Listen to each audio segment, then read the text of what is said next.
Okay, guys, we are on live. Today, what I would like to speak about, the topic is going to be called mental anguish. Is one allowed to cause a person pain even mentally? You guys are with me? No, Rabbi. No, Rabbi. Yes, I wanna show you where we see this from and how important it is to be careful when you're dealing with another person. It says in Parshat Vayera, in chapter 22, verse 3, this is what it says. Vayeshkem Avraham baboker, and Avraham woke up in the morning. Vaychavosh et chamor, he saddled his donkey. Vayikach et shnei ne'arav, and he took two of his lads, two of his children, Yitzchak and Ishmael, Ito with him. Ve'ed Yitzchak bino, and Yitzchak his son.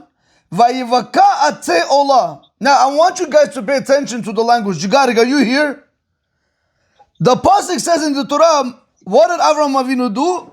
He went and he started chopping down the wood. He started splitting the wood in half. Vayakam, he got up. Vayelech, and he went Elamakom asher amar lo Elohim, to the place where Hashem showed him to go. Now that's the whole pasuk. That's the whole pasuk. But listen to this beautiful piece. There's a rabbi, a very great sage. He's no longer with us, by the name of Rav Tzvi Frank. If anybody heard of him, you guys, from the name itself, it's honorable just to say his name alone. He asks a question, and he says like this: it doesn't make sense. Why in the world would Avraham Avinu chop wood prior to going to sacrifice his son? You guys hear the question? Jigari, no, you don't. You know why you don't? Wait, Jigari, where are you looking? I'm looking at you. I'm sorry. I have a camera here, but my monitors are here. But listen to this. Listen to this very carefully. Comes Rav Tzvi Frank and he says, I don't understand. Let me ask you guys a question. If we would have to go right now, to have a, Richard, welcome, to have a fire. We want to go have a bonfire, correct? We gather, 5-6 guys. We want to go make, bonfire, have a nice night out. Tell me, where am I going to chop the log? Am I going to cut it when we're going to get to the place where we're going to do the bonfire? Or am I going to do it in the house, make it into 50 pieces, and then I have to carry more weight with me? What am I going to do first? I mean, it would make more sense to do it at the place that you're going to be burning. It's easier to carry, correct, it's easier to carry one log than having to carry 50 small pieces, agree? So, one second, let me get this, let me understand this straight. So why did Avraham Avinu chop the wood and then he went to the place where he was going to sacrifice Yitzchak? What's going on over here? You guys are with me? Okay, very valid point. Okay, yes. Why did he do that? Rabotai. Then Rabbi Tzvi Frank brings down another point. He says there's something very fascinating. Go ahead. But he's carrying the same amount of wood.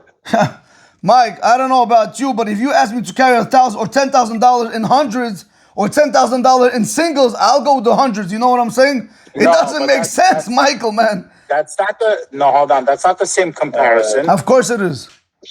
Why? It's a lot. It's a lot. You take one log and you chop up the log, and then they tied with the rope. It's still one log. It's the same amount of weight. It's more. I understand, but it's burdensome to carry piece by piece. It's burdensome to go and now tie it up again. You have a log.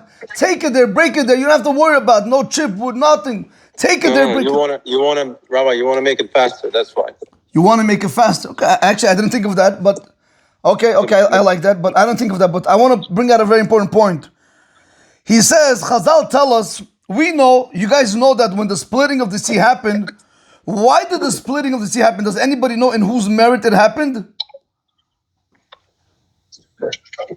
Yosef. Whose merit?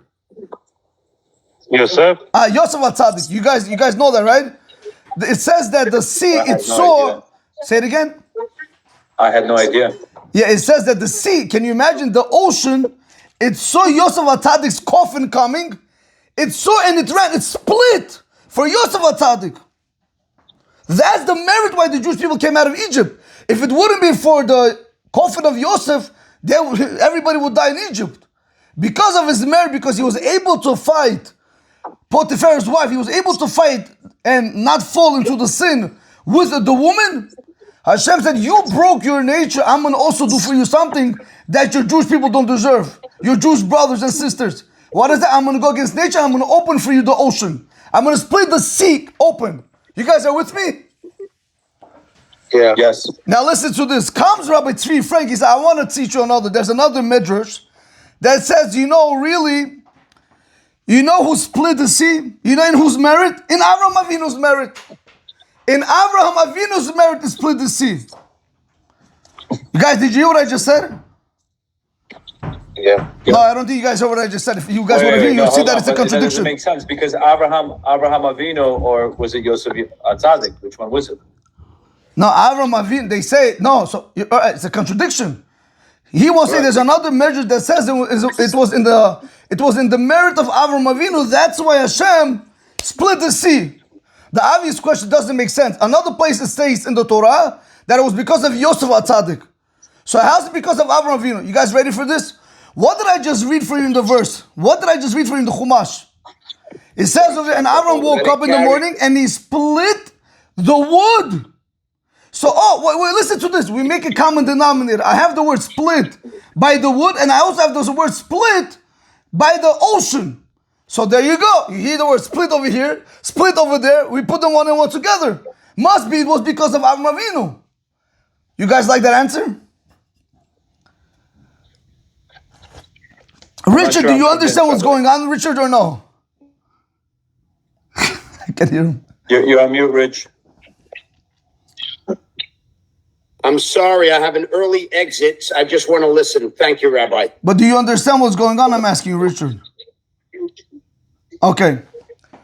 So listen to the Rabotai. Just because it says split, that Avraham Avinu split the wood, and so Hashem split the sea, just because it has the word split, it doesn't really mean a lot. There's something behind it. You guys ready for this? Comes Rav Tzvi Frank and he says, Avraham Avinu should have really split the wood when he already got to the place where he's going to slaughter his son. But what happened? Listen to this. Can you imagine, Chas v'Shalom, having to bring your son on a mizbeach, on an altar, and take a knife and slaughter him? Do you know how much, how do you even think of that? About take your own son and try, how does one do it? You know, then and there, Yitzchak Avinu is worried. You know, Avraham Avinu is worried. So what did Avraham Avinu do? Avraham Avinu said like this. Let me tell you like this. Avraham Avinu said, I'm not going to make it worse than it is already. There's a lot of mental anguish that's going on over here. There's a lot of pain. We're doing it for Hashem, but still, we're worrying about this. Avraham Avinu said, you know why I'm going to cut the wood early in the morning before we get there? Because can you imagine, Yitzchak is standing over there waiting to be slaughtered, and now Avraham Avinu is cutting the wood in front of him. How much pain is he causing him mentally? A lot. Avraham Avinu said, I want to take that away from him. I don't want to cause him any pain. If I'm able to remove the mental anguish, I will do it. I'll do it early in the morning, and then when I'm going to go there, I'm just going to do it right away, so we can get over with the thing. The same thing, Rabbi. I said to you exactly the same thing. Just to make it faster. You don't change your mind. You just want to. Correct. But the point is, why did Avraham Avinu do it? To remove the mental anguish, to remove that pain. You're right to fast, but I'm saying, why did he want to do it fast? Because if he would have done it over there, it would have caused pain to Yitzchak Avinu. We don't want to cause people pain. So I want to ask you, Jigarik, what does that have to do with the splitting of the sea? How is that connected? What does it have to do with the splitting of the sea? Listen to this very carefully. Comes Rav Tzvi Frank and he says something very powerful. He says, I want to teach you like this, he says. Do you know that the sea split in the merit of Yosef HaTzadik, in the merit of Joseph? But let me ask you a question. Could have Hashem split the sea little by little? Did he have to open the whole sea right away? He could have done 5 feet, another 5 feet, another 5 feet, right? But who said I have to split everything? But you know what Hashem said? The problem is, Hashem said like this. If I'm going to do 5 feet when the Jews are going to go inside, what am I going to cause them? I'm going to cause them mental anguish. I don't want to do that. So Hashem said, I don't want them to worry. He opened up the whole thing. This is how the splitting of the sea is in the merit of Avraham Avinu. You're right. The splitting of the sea The splitting happened in the honor of Yosef. But how it happened? It happened in the honor of how it happened in the honor of Avram Avinu. Because just like he didn't cause pain to his son, Hashem also did not want to cause pain to the Jewish people. Rabotai, comes Rabbi Tzvi Frank and he says something very powerful. And he says, look how careful one has to be. How careful one has to be to make sure we don't cause pain, even mentally, Rabotai. Even mentally. Now I ask you, Jigarik, is there times when we say something to people and we not only hurt them with words, but even if they think something, we think it's nothing, I did nothing wrong. That comes Rabbi Tzvi Frank and he says, take that away. Don't do that.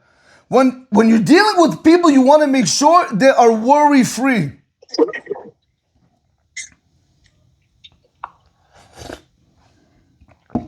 Are you guys with me?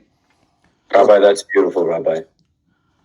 This is all about mental anguish. Now, I want to relate to you a story which happened in Israel. Very, very big, Rabbi. And let me let me hear your take on it. What would you do?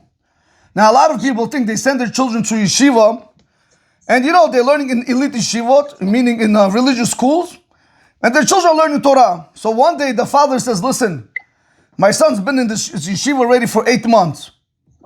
Let me try to go ahead and let me try to test him. One Shabbat night, he says, let me try to test him on a Gemara, which is the Talmud. I want to see how much he knows. He asks him one question.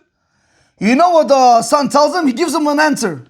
The father, he did that same Talmud 40 times. He knows that's not the answer. So you know what he does, Jigarik? He says to himself, you know what? I'm going to ask him where he found the source. He says, my Rebbe, my rabbi, my teacher told me. The father, now what is the father supposed to do? Should the father go ahead and blow out the rabbi? Should he say, you're teaching my son wrong? Or should he tell the son, what you're learning is, what should you do?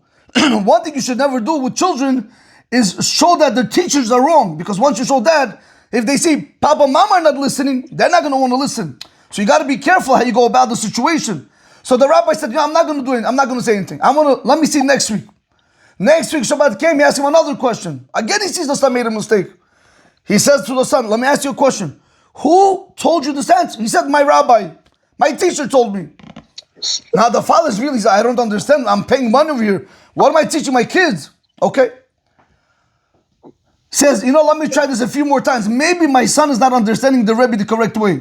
Maybe he's not understanding the rabbi the correct way. No problem. So they continue like this for 2 months. After 2 months, he sees it's not working out. The son is not changing his ideas, not his mind. He's keeping to his system. Only wrong answers. Let me hear your take on it. What should the father do? You're paying $1,500 per month for a rabbi to teach your son the wrong stuff. What should the father do? Let me hear your take on it. Go ahead. Anybody, go ahead. Reverse the payments. Don't know. You will get a rabbi to get a source. Somehow invite him. I don't know. That's what I would do. Jigarik, you have nothing, Jigarik. Besides the payments, Jigarik. I would call the rabbi. I would ask him. Right, what do we do over here? We'll call the school. Or if you take your kid to introduce to the question so he can ask the rabbi. I mean, that's another way to do it. Okay. But I'm saying, how do we behave? If somebody wrongs our children, what do? We call the teacher. We call the principal. What do you think? My son is nobody? You think my son does not? What do you think? Maybe you made a mistake. We attack the teacher. Rabotai, this is called mental anguish right over here. I'm giving you one small example. Comes, what this rabbi did? The rabbi said, look, I have a dilemma over here. I can't tell the rabbi that he's wrong because he's teaching a lot of boys. People are going to start looking down. I'm going to ruin his parnasa. I can't tell my son that his rabbi is wrong because then he's not going to listen to him. So you know what he did? He went to daven one day where he davens, and he tells the Rebbe, he says, I heard my son was learning so beautiful, and I want to have the opportunity to learn with you. Look at this rabbi. He doesn't need it. He says, but I want to have the opportunity to learn with you because I see the way it's so beautiful. So the teacher of the son was so amazed that this big rabbi wants to learn with me as a partner. He said, yeah, but when? He said, we'll do it every day, Friday. We'll do it every Friday night. He said, no problem. Jigarik, when they started, the Rebbe saw, the big rabbi, the father saw that the teacher is only making mistakes left and right. So you know what he told him? He says, but why does Rashi say differently? And why does Tosfot, meaning there's other commentaries, why does this one say, and little by little, he started changing the way he thinks. This happened week after week, month after month, year after year. You should know today this rabbi is a very big Talmud Chacham, this teacher. And the father said, had I attacked him, nothing would have come out. But I spoke to him. And I came in a way where I didn't understand it. He was teaching me, but eventually I showed him how to learn the right way. This, Rabotai, is a classical example of not causing another person mental anguish. This is it, Rabotai. Why do we think we have Torah and Mitzvot? For what? Let me ask you a question. What do you guys think? Oh, because Hashem said so. Rabotai, the whole purpose of Torah and Mitzvot is to refine our character traits, to be better with one another. How many of us, when we walk out of the house, one woman calls me, she says, Rabbi, my husband doesn't want to give me any money. Rabotai, forget about mental anguish. That's real. That's real pain. How do you let her go work? Why is she staying at home all day doing nothing? Who says she's doing nothing? Taking care of kids is doing nothing. Cleaning the home is doing nothing. Cooking for you is doing nothing. Putting up with your garbage is doing nothing. Come on. You understand? And we cause mental, I'm not talking about real pain, I'm talking about mental anguish. We speak down to our children, chas v'shalom, God forbid. We speak down to our wives. We look down. Rabbi, we have to start working on how we view other people. If you don't like that to be done to you, do not do it to the other people. And we learn it from Avram Avinu and HaKadosh Baruch Hu. Avram Avinu could have split the wood over there, but he didn't want to cause Yitzchak any more pain. Hashem could have split 5 feet, every 5 feet the ocean. He didn't want to cause the Jews pain. Tell me, Jigarik, are we better than Avram Avinu and Hashem? The answer is no, correct? No way. But let me ask you, so why do we do it? Because we think we have something. We think we know better than them, you understand? We don't know better than Torah. We have to allow these ideas to be able to be digested within us and try to, B'ezrat Hashem, live it. Guys, if you have any question, I'll take it. If not, we will conclude over here. Beautiful, Rabbi. Okay, thank you, boys. Thank you, Rabbi John. So when you go home, you got it today, be a little bit nicer, Rabbi, Yeah. what if you don't what if that's an actual issue, right? And we as parents, we're not rabbis that we can correct and do these type of things. Like what do you do in a situation where I'm not a rabbi, I can't correct the rabbi, but that when your son is coming home, that that one Right. topic, he might be wrong. He might actually be wrong about it. Right. What do all of us here, we're not rabbis. Correct. So rule number one, just because your son learns in the yeshiva with, guys, somebody, you have to mute yourself. Rule number one, just because your son learns in the school, imagine having 30 children to deal with. He's trying to do his best. What we have to do is not only leave up the work to the teachers, but we also have to do our due diligence by getting them tutors. If you have to get them tutors, don't blame the school system. The school system is not at fault. You understand? We can't attack them all the time. Maybe the child has, very low attention span. That's the problem. Because they're all there on their gadgets and they're not really able to focus. So it's not the rabbi's problem, it's not the teacher's, it's the child's problem. And where does that start? From the parents. Because they do not supervise how much do their children watch. We got to be able to, everything starts from the house. Don't blame the schools. One thing you never want to do is blame other people. If anybody's at fault, it's me, it's us, the parents, mom and dad, not the schools. Believe me, if it wasn't for the schools, I don't know where your children would be today.